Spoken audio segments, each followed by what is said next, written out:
Hello and welcome to our channel again. Today we're doing another Boxster video. What we're trying to fix today is the rattle that's coming from the air vents inside the vehicle. I'll show you in a second. Let me come down here.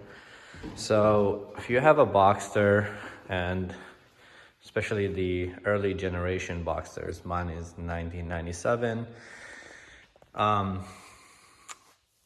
The end cap air vents are their own separate piece, and as you can tell, they move and wobble a little bit, and they make they do cause some rattle,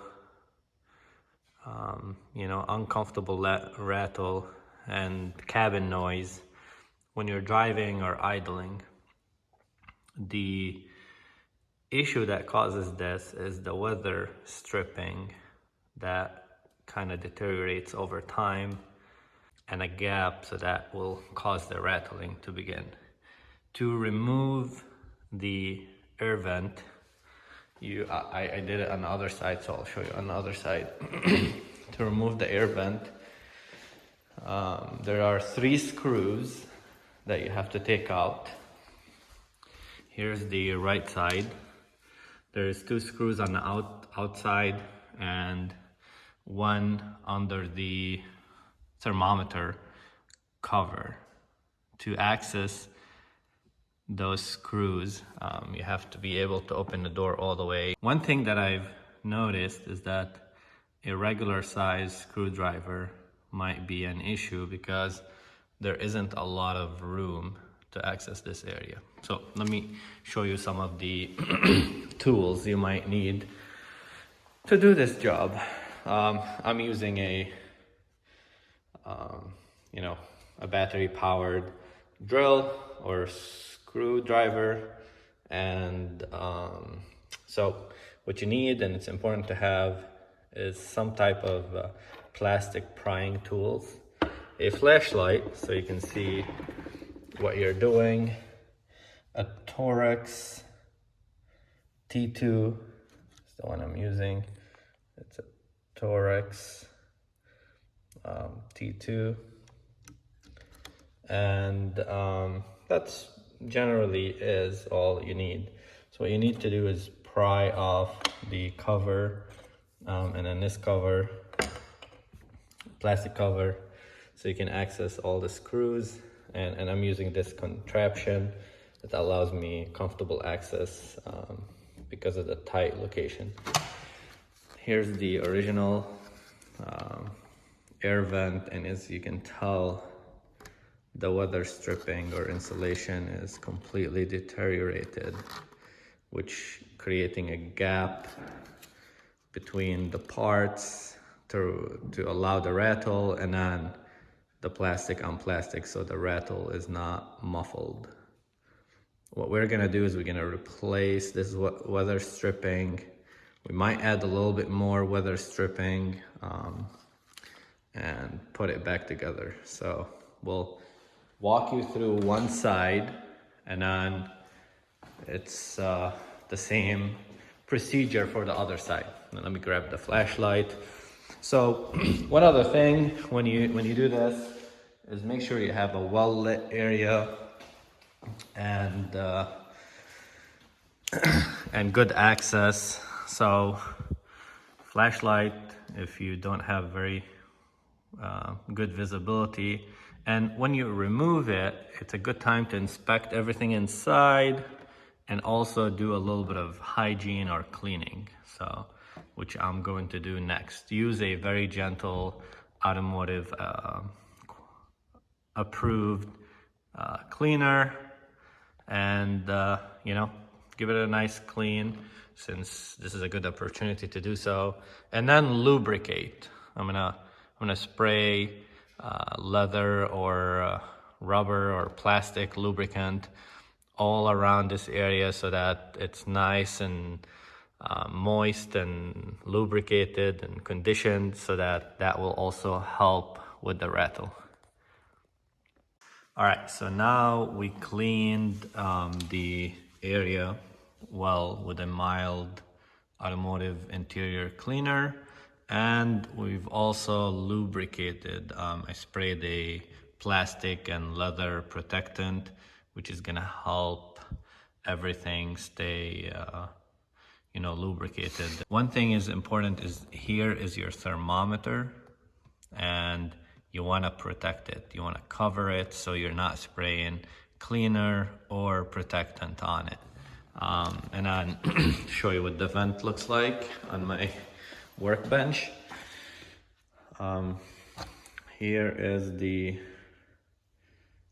final product. I've also sprayed it with protectant. I'm just using a normal, I found this around Armor All protectant, and this way the mechanism would be lubricated inside. So we've removed the old material and put the new material. I've also added a couple of abrasion patches. Originally, I was planning on using a weather stripping, which is perfectly fine to use that. I think it's a good alternative, except that the ones I got are way too thick and dense.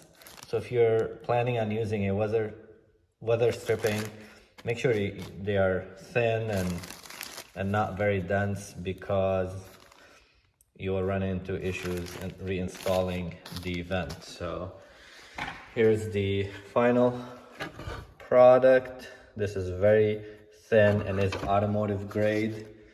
And these are the abrasion patches that I added in strategic locations. So based on your vent, if there's any areas that you see any wear and tear because it has a more high touch than other areas, you might want to add the abrasion patches there. They are not, mandatory or required, but since I'm in the process, I wanted to just not have to come back to it again. All right, so we were able to fit back the side air vent on the right side. Just be very careful when you're doing that. Do not force anything. Give it, nice little gentle wiggling on the way in. And when it's seated, give it a final good push back in place. And then you have to make sure all the screw holes are aligned, and you want to put in your screws. One good trick or tip is to not screw tight the screws from the beginning. You want to get them in there and then leave them loose, so you can make sure you can insert all the other screws and tighten them after all of them are already in there. So now you can see the screws are still a little bit out. See, it's still a little bit loose, but it's very tight. There is zero rattle, even though it's still loose. All right, we're back. Now we're doing the driver's side. Initially, I was gonna keep the video short, and since I did the right side, but I completely forgot that the driver's side has the light switch module in there, and that makes it a little bit more tricky than the right side. The right side is I guess a little bit more straightforward. To get the right side out, this bolt is a bit more challenging. Luckily, I found out that I have a tool that made my life easier. Where did I put it? It was somewhere here. It's actually the T20, not T2. I said earlier in the video it was a T2. Where did I put it? Can't find it. I'll find it in a minute. And you do need a pin tool, because first you have to remove your light switch cover or the switch, and then if you see here, there's that metal pin. So when this is inserted in here, you pull out on it, and from underneath you have access for that pin. When you push on a pin in, it will allow it to slide out. So this is the first thing you have to do. You gotta take this guy out using a pin tool. This is what I have. I mean, you can figure out your own. And the next thing is that you have to remove a bolt that secures around this. Here's the bolt. This is also another a bit more challenging. Out of all the tools that I dug out in my toolbox, I found the 516, I think it says on here. Yep, 516. There, 516, and it fit, and I was able to remove it. It came out very easily.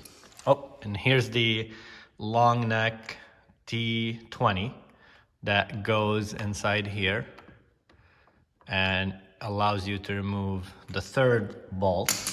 The other two bolts are straightforward.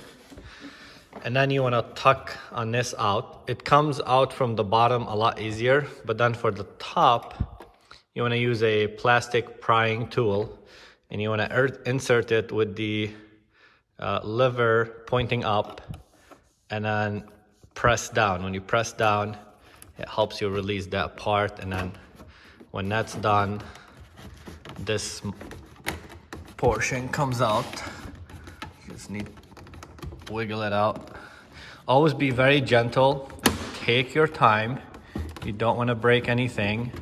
Everything is fragile and old. This is a 26-year-old car after all, so you can't expect too much from it. And that's why we're doing this job. So after you remove this, you want to access the connector in the back. It's from this side, and you have to remove that. All right, to remove the connector from the light module rear end, you just have to wiggle it out. There is no pins or locking mechanisms. Just hold it firmly, hold it in a good location, hold both sides, one with each arm, and wiggle back and forth with an outward motion, and it will come out. It will feel like it doesn't want to come out, but just give it a little bit of patience. And then the 4-wire, which I'm gonna do next, has a little pin there. You can see the pin, so just use gently with a prying tool and you can disconnect it. You can see the foam is deteriorated as well on this side. Not as bad as the right side, to be honest. This foam is still in okay shape, but you can see here it did not stay where it was supposed to stay when it was installed. I don't know if this happened over time or it was a gradual thing, but we're gonna clean it, take it off, put new stuff in, make sure everything is covered, these pins, and then on the connector side, whenever you're using any liquid or the cleaner. Also, you don't want dust to be in there, so we'll be back when this side is done. All right, so we're back. We cleaned the area, we cleaned the other part. We've added cloth tape, automotive grade cloth tape to the bundle. And then for this takeout pigtail, we've also added pieces of deteriorated foam. I found out that this was here, so this either was the original. So I've added some other areas padded. On the module itself, we've put cloth tape on the pigtail, this pigtail. We've also used light bulb grease on the pins to help prevent them from corroding. And if ever needed to do this job again or any other job, it wouldn't be such a struggle to pull this connector out. Here's the foam, the new foam that we've added, and we are ready to install. Oh, quick thing, this bolt I removed earlier I just realized I didn't really need to remove it. So I put it back on already and tightened it. All right, we installed the side vent. Again, use caution, be gentle, do not force anything. Make sure after it's went in place, you've heard an audible click from the top portion and that everything is working as far as the vent goes. And now we will be ready to install the 3 screws and put the cover back on. All right, so here's the final product. We've installed it. We made sure again that the screws are not tightened all the way in at first until the assembly goes in place and all the screws goes in place. We've tightened them, we've checked everything works, checked the lights, everything. So here's the grand finale. And now we can enjoy a nice ride with less rattle and squeak inside the cabin. Thank you for watching. If you like this, please subscribe and share. If you have any questions or I missed something, please comment. Thank you. Bye.